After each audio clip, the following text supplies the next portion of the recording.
Bismillahirrahmanirrahim. Alhamdulillahirabbil alamin. Allahumma shalli ala sayyidina Muhammad wa ala ali sayyidina Muhammad. Kawan-kawan, di video yang saya tampilkan di depan tadi ya, itu menampilkan bahwa saya bisa memompa air dengan menggunakan pompa angin gitu ya. Kok bisa? Sebetulnya alatnya sangat sederhana ya kawan-kawan. Yaitu saya hanya menggunakan seperti ini. Nah, nanti akan saya jelaskan bagaimana prinsip kerjanya. Nah, sebelumnya saya pernah membuat video yang menampilkan bahwa dengan kompresor angin kita bisa memompa air dari sumur yang cukup dalam ya kan. Nah, kemudian dari situ ada beberapa orang yang berkomentar, katanya ada jenis pompa air yang menggunakan kompresor tapi sistemnya berbeda. Nah, kemudian saya cari-cari ternyata seperti ini ya. Jadi ini sebetulnya sangat sederhana ya kawan. Kita hanya butuh yang ini loh. Alatnya satu ini aja, yaitu pipa tembaga ya. Kenapa tembaga? Karena dia lebih mudah ditekuk. Ya, meskipun dia mudah ditekuk, tapi karena saya kurang terampil dalam nekuk, lagi pula saya nggak perlu terlalu bagus ya, akhirnya tekukan saya agak patah-patah ya di sini ya, bisa dilihat ya. Nah, kemudian bagaimana cara penggunaannya? Jadi kita itu perlu pipa kayak gini, itu mungkin ya nggak perlu terlalu panjang ya. Selanjutnya bisa kita sambung dengan selang ya kawan. Gunanya apa? Untuk mengalirkan angin dari kompresor ya.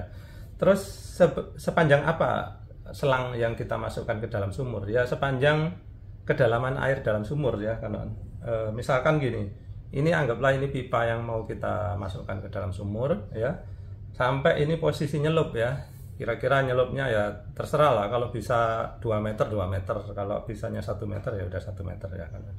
Nah, kemudian pipa ini sebelum kalian masukkan ke dalam ya, ini bersama-sama dimasukkan ya kawan. Jadi ini dilubangin di sini. Lubangnya pun terserah ya, boleh tinggi di sini gitu. Yang penting nanti dia kecelup air ya kawan. Nah, terus kita masukkan ya sebelum kita masukkan ke dalam sumur. Nah, seperti ini ya. Terus ini kita gabungkan dengan selang ya. Terus baru dimasukkan ke dalam sumur. Nah, jadi dengan cara ini ya, ketika kita menghembuskan udara bertekanan di sini, maka udara kemudian mengalir seperti ini, karena tadi bentuknya seperti huruf J ya, jadi dia meniup ke sana. Nah, ketika udara meniup ke sana, maka air yang ada di dalam sini itu tertiup ya kan. Nah, ketika air yang di sini tertiup ke atas, maka yang di bawah pun tertarik gitu ya. Jadi ini cara kerjanya sebetulnya mirip Venturi ya, dimana Venturi itu menggunakan prinsip Bernoulli ya. Jadi ketika di sini ada fluida yang alirannya ditingkatkan, maka akan terjadi penurunan tekanan atau kevakuman, sehingga kemudian air pun mengalir ke sini ya. Kemudian dia terikut oleh aliran udara sehingga sampai ke atas ya kan. Nah, jadi seperti itu. Nah, kemudian apa sih keunggulan yang bentuk seperti ini dibandingkan yang bentuk sebelumnya di video saya sebelumnya ya? Yang pertama, ini jauh lebih simpel ya, karena kita cukup menggunakan pipa yang ada. Maksudnya kalau pompanya menggunakan misalkan pipa satu, ya udah satu ini aja. Sedangkan yang cara sebelumnya itu pipanya harus double gitu ya. Kemudian yang kedua, alirannya juga lebih kontinu ya kawan. Jadi di sini tidak ada aliran yang tersendat-sendat seperti yang model sebelumnya. Jadi di sini yang penting aliran udara lancar, maka maka air juga lancar gitu ya, karena dia mengalir ke sana terus-menerus ya, sehingga air pun akan terikut terus-menerus. Baik, kita saksikan sekali lagi secara lebih lengkap ya kawan. Ya, ini tadinya saya mau pakai kompresor, tapi kompresornya lagi rusak sehingga terpaksa pakai pompa tangan. Ayo kita saksikan sama-sama.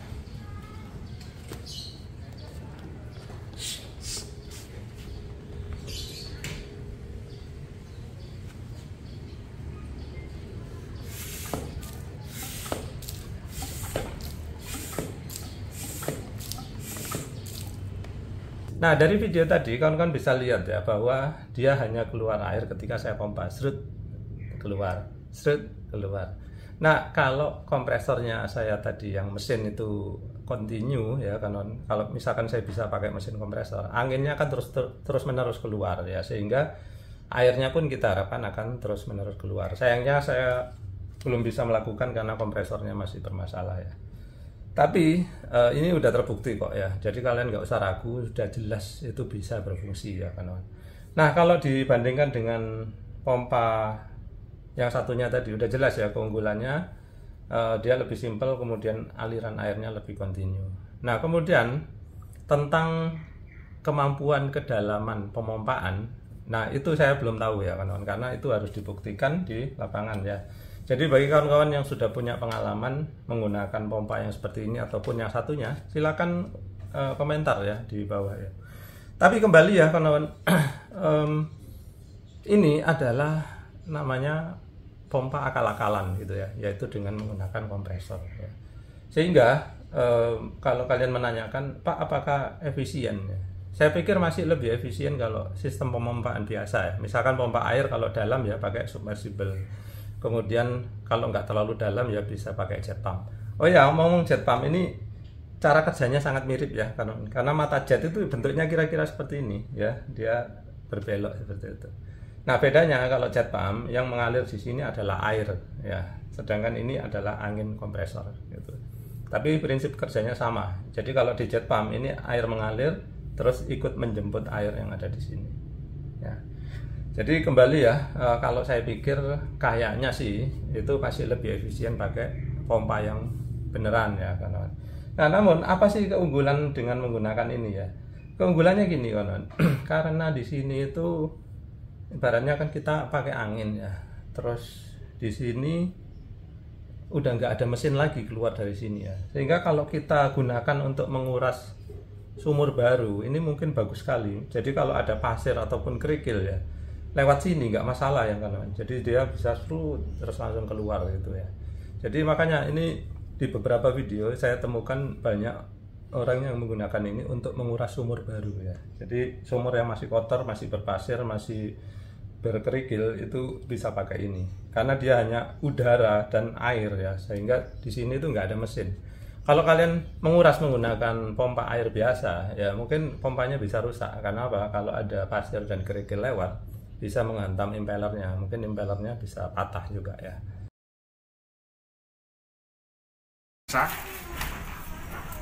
Kita lubangi, tapi harus ada jarak dari sini ke sini.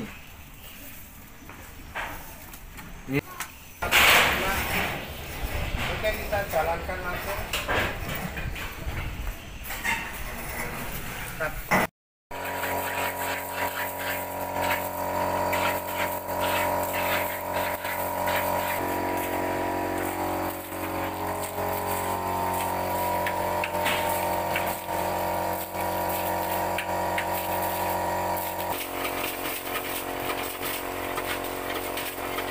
Jadi seperti itu. Nah, sekarang kita akan bahas di papan tulis ya, untuk lebih detailnya bagaimana sih fenomena ini bisa terjadi ya.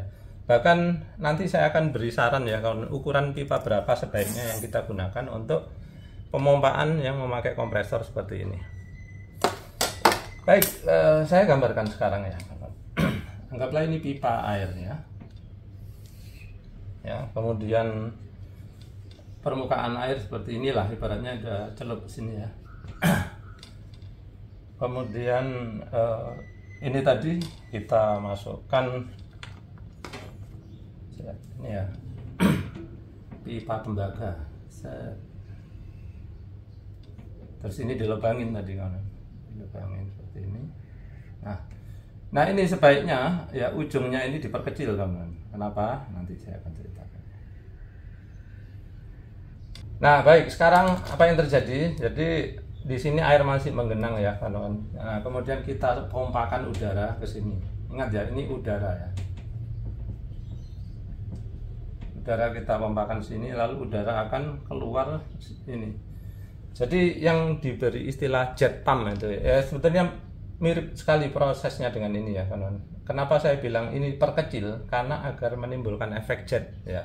Jet itu kan nozzle yang mengecil sehingga terus keluarnya itu memiliki kecepatan yang sangat tinggi ya. Jadi makin kecil di sini lubangnya ya, lubang ini tadi. Jadi makin kecil lubang ini, maka kecepatan akan makin tinggi ya. Namun ya jangan terlalu kecil, nanti terlalu kecil kecepatannya memang tinggi tapi tenaganya nggak ada ya. Karena apa? Selanjutnya nanti akan saya jelaskan. Ya. Nah ini udara yang menggembus ke sana ya, maka dia ya akan membentuk gelembung-gelembung juga ya kawan, gelembung-gelembung sama aliran kecepatan yang ke arah sana, gitu ya. Sehingga air yang ada di sini itu pasti terus terikut ke sana semua gitu ya. Nah, kemudian kalau air yang di sini itu terikut ke atas, pasti ada air yang akan menggantikan posisinya. Jadi kan nggak mungkin di sini terus jadi kosong melompong ya kan. Karena udara ingin lari ke atas membawa air yang ada di sini, tentu air yang ada di bawahnya pun ingin mengisi ruang kosong di sini. Ketika dia mengisi ruang kosong di sini, dia ikut terangkat sekalian ke permukaan ya, ke permukaan tanah. Jadi seperti itu ya kawan. Sehingga ketika udara dihembuskan terus-menerus, maka air yang di sini pun akan ikut terus-menerus sampai habis ya, kalau misalkan memang sumurnya tekor gitu ya. Nah, mungkin sekarang kawan-kawan bertanya ya, Pak, ukuran pipa berapa yang lebih baik digunakan untuk sistem seperti ini gitu ya. Nah, gini ya kawan-kawan, saya memang belum melakukan percobaan, tapi saya punya analisa dan hipotesa ya, yang mana menurut saya sebetulnya pipa yang digunakan untuk sistem ini ya, lebih kecil lebih baik gitu ya. Tapi jangan juga terlalu kecil. Kenapa? Kalau terlalu kecil ya alirannya juga jadi kecil banget gitu ya. Tapi kenapa nggak boleh besar? Nah, di sini akan saya jelaskan ya kawan. Perhatikan kawan ya, udara ketika dia digunakan untuk mendorong air ya, salah satunya dia kan membentuk gelembung-gelembung seperti ini ya, dimana gelembung ini terus terdorong ke atas. Nah, bayangkan sekarang kalau gelembungnya kayak gini, maka ada kemungkinan ya air itu bisa lolos ya, bisa lolos nggak terdorong oleh gelembung ini, bisa lolos lewat celah sini, lewat celah sini gitu ya. Nah, sekarang bayangkan dengan pipa yang lebih kecil ya, terus dengan jumlah gelembung yang sama seperti ini, jadi dia lebih padat ya kawan, perhatikan. Nah, sehingga tempat lolosnya atau celah lolosnya air ini lebih susah karena dia akan terbentur oleh gelembung yang sama tapi dengan penampang yang lebih kecil pipanya ya. Sehingga di sini keefektifan mendorong air itu akan lebih efektif kalau pipanya lebih kecil gitu ya. Tapi sekali lagi ya, jangan juga terlalu kecil, karena apa? Tadi alirannya juga akan semakin kecil. Jadi pilihlah yang optimal gitu ya. Nah, karena sekali lagi ya, karena ini kan lebih cocok digunakan oleh orang yang sedang menguras sumur baru ya, sehingga kalian bisa coba-coba ya. Coba dengan menggunakan pipa setengah inci, kemudian pipa 3/4, mana yang lebih optimal? Kalau lebih optimal yang 3/4 ya silakan pakai ya. Tapi saya yakin kalau kalian menggunakan pipa 2 inci itu pasti sangat nggak optimal ya kawan-kawan. Karena apa? Kayak ini tadi akan banyak lolos gitu ya. Nah, sebetulnya penggambarannya itu gampang kawan-kawan ya. Kenapa pipa besar itu lebih susah kalau digunakan untuk sistem ini? Perhatikan ya apa yang terjadi. Ini mungkin mainan kita waktu SD ya kan. Perhatikan kalau saya celupkan ini ke dalam sini, terus saya angkat ya. Ini nggak tahu kawan-kawan bisa lihat nggak? Ada air di sini ya. Mudah-mudahan bisa kelihatan. Ada air di sini ya. Tuh, perhatikan ya. Nah, ini kalau saya nggak buka di atas ya kan. Kenapa air ini nggak jatuh ya?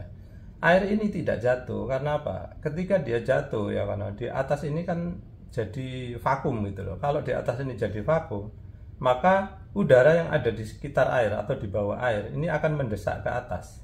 Jadi sekarang itu kondisi dalam setimbang ya kan, dalam kondisi setimbang, yaitu air ingin jatuh ke bawah tapi dilawan oleh udara yang ingin masuk ke dalam ya.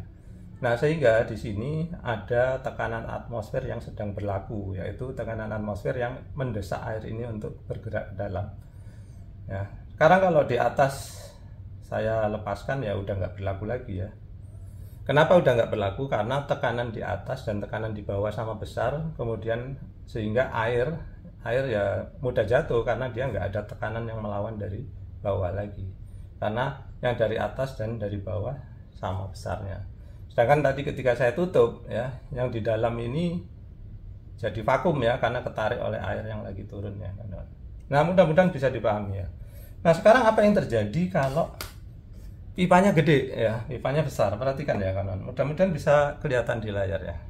Saya angkat, ini nggak berhasil, air selalu jatuh tuh, hanya terangkat ya 2 cm habis itu kosong lagi. Nah, kenapa tidak bisa terangkat? Nah, di sini saya akan jelaskan ya. Dan ini nanti akan berhubungan dengan ini. Tapi ini saya hapus ya kawan-kawan, karena saya ingin menjelaskan suatu hal.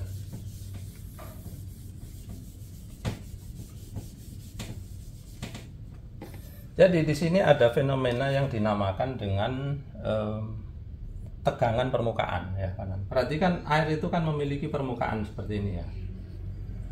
Ya. Jadi air ini memiliki namanya ketegangan permukaan. Makanya kawan-kawan pernah lihat ya, ada hewan, kalau orang Jawa bilang itu anggang-anggang ya kawan. Jadi dia itu laba-laba air lah gitu ya.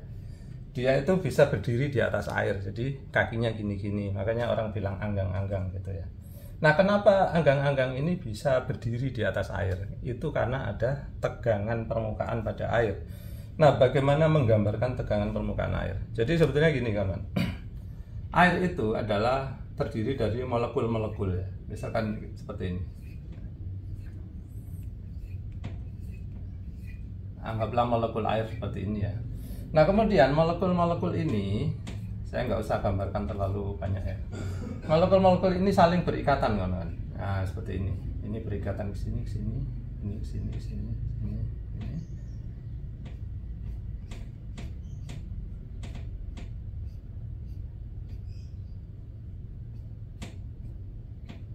Nah, perhatikan ya kawan-kawan, bahwa masing-masing molekul ya, ini juga ke samping sini ya, tapi nggak usah kita lanjutkan sampai sejauh sana.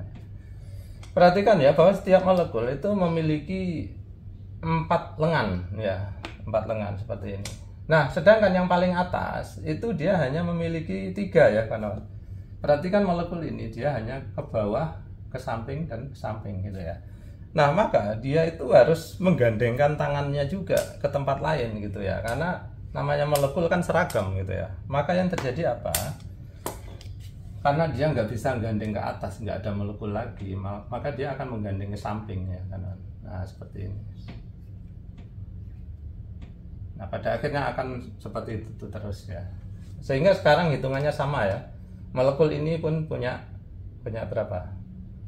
1, 2, 3 tambah 1, 4. Yang ini juga 1, 2, 3 tambah 1, 4. Jadi total punya 4 ya. Nah, yang ini juga seperti itu. Nah, ini penggambaran sederhana analogi dari tegangan permukaan ya kawan. Mungkin nggak sama persis dengan ini, tapi kira-kira seperti inilah yang paling mudah untuk menggambarkannya gitu. Nah, sekarang apa hubungannya dengan ukuran pipa tadi? Nah, saya hapus dulu ya.